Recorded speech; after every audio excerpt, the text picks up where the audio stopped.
बिस्मिल्लाहिर्रहमानिर्रहीम। अस्सलामुअलैकुम। मैं हूं आबिद अज़ीज़। आज डॉक्टर रैकविक जर्मनी की जिस होम्योपैथिक मेडिसिन को मैं डिस्क्राइब करने जा रहा हूं उसको R49 यानी कि R49 कहा जाता है और आमतौर पर इसको रेनोपल्सान के नाम से भी जाना जाता है।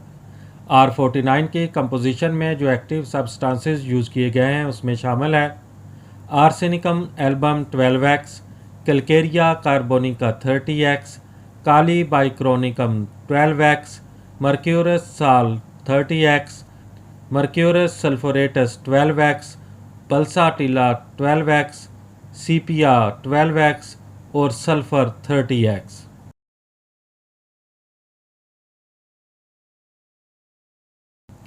R49 का इस्तेमाल नए और पुराने नज़ला और ज़ुकाम की दवा के तौर पर किया जाता है।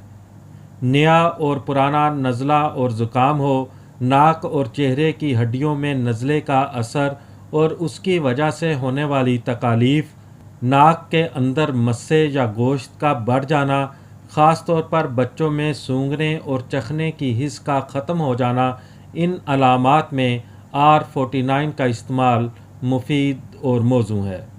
R49 की खुराक का इस्तेमाल कुछ इस तरह से है कि अगर तबीयत ज़्यादा ख़राब है तो फिर 5 से 10 कतरे दिन में हर 2 घंटे के वक्फे के साथ मरीज़ को 2 घूंट पानी में हल करके इस्तेमाल करवाने चाहिए और बच्चों को दिन में 3 बार 5 से 10 कतरे 2 घूंट पानी में हल करके इस्तेमाल करवाने चाहिए।